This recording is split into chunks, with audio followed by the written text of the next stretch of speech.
Hello, good morning po mga kapatid. Ito po si Brother Roy. Gusto ko lang po mag-share sa inyo ng salita ng Diyos galing sa Biblia. Paano po ba tayo magre-react pagka meron tayong mga kaaway, pag meron tayong mga hindi kasundo, pag meron tayong mga nagiging kaalitan o nagiging kagalit? Alam niyo po, tinuro ni Jesus Christ po ito, no? Na huwag tayong maghihiganti ng masama laban sa masama, kundi pabayaan natin yung Diyos ang kumilos at Diyos ang hihiganti. Kung meron mang siyang dapat gawin, siya na bahala doon, no, mga kapatid. Huwag tayong gagawa ng ating sariling kagantihan. Tayo po ay dapat mabuhay sa pag-ibig, mabuhay sa paggawa ng mabuti ayon sa nasusulat, ayon po sa kalooban ng Diyos. So gusto po i-share sa inyo yung sulat po ni Apostol Pablo sa mga taga-Roma, no? Naganto po ang sinasabi sa Romans 12 verses 19 hanggang 21 po. Naganto po yung sinasabi, mga kapatid. Sabi po dito, huwag kayong magagigantihan, mga iniibig, kundi bigyan daan ninyo ang galit ng Diyos, sapagkat nasusulat, akin ang paghiganti, ako ang gaganti, sabi ng Panginoon. So bahala po ang Panginoon, no, tungkol doon kung paano niya ipapaunawa, paano niya gagawin ito. Kung ikaw man ay naargabyado, kung ikaw man ay inalipusta, bahala ang Panginoon. Sabi nga ng Panginoon sa Mateo 5, no, sabi ni Jesus Christ, mapapalad ang mga taong pinagbibikaan dahil sa akin, no?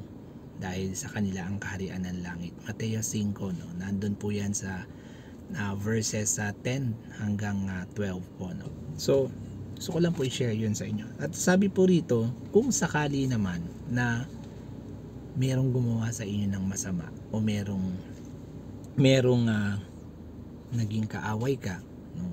Kasi talaga naman ang natural ng tao, pagka merong umargabyado sa iyo, merong gumawa ng masama, ang respond ng flesh, respond ng isang tao, talagang gaganti. Pag gumante, mas malala pa. Pag gumante, gusto niya yung talagang lubog na lubog yung naging niyang kaaway, ano? Kaya sabi po ni Apostle Paul dun sa mga taga-Roma, in spite of their situation na sila'y pinag-uusig doon sa mga pagkakataon, hindi lang spiritual, ganun din physical po, no? Sabi po ni Apostle Paul doon sa sumunod na talata, sabi po rito, kaya't kung ang inyong kaaway ay magutom, pakanin mo, kung siya ay mauhaw, painumin mo, sapagkat sa paggawa mo ng gayon ay mga baga ng apoy ang ibinubunton mo sa kanyang ulo. So paano yun, no? Binubunton mo na siya ng baga sa kanyang ulo, which is very true. Kasi kung ginagawa mo yon, no, magtataka siya, bakit ganun? Itong tao na to, winawalang ya ko na. Itong tao na to, ginagawan ko na ng masama. Itong tao na to, inaalipusta ko na. Bakit ganun ang respond niya sa akin? Pag-ibig pa rin. Alam niyo, maganda po nun, nakikita po sa atin na namumuhay tayo ayon sa kalooban ng Diyos, na nagiging asin at ilaw tayo ng sanlibutan. Pagka tayo po ay namumuhay sa kalooban ng Diyos, tayo ay magiging mapagmahal at mapagkumbaba. Hindi na natin iisipin yung ating pangsariling kagustuhan, kundi ang iisipin na natin, magawa natin yung kalooban ng Diyos, kasi importante po yun, yung mga gumagawa ng kalooban ng Diyos ayon sa kanyang salita.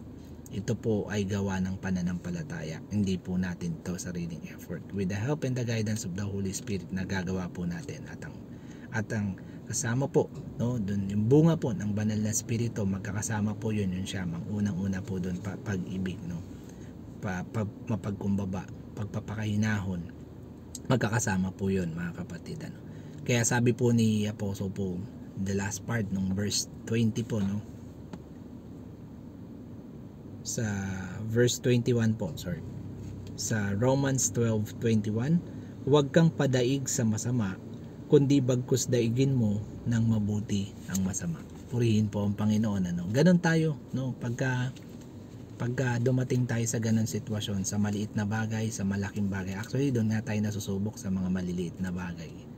Yung mapagsalitaan ka, paano ka magre-respond, paano ka makikita nila kung paano ka mag-reply sa kanila.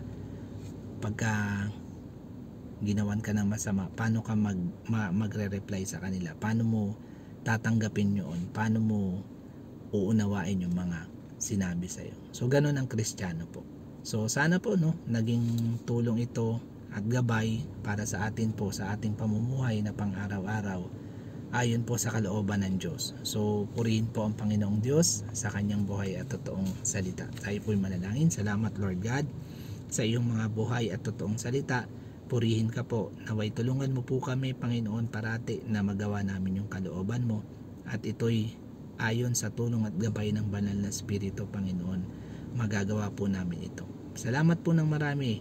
In the mighty name of Jesus Christ. Amen. Thank you po and good morning. May God bless us all. Salamat po.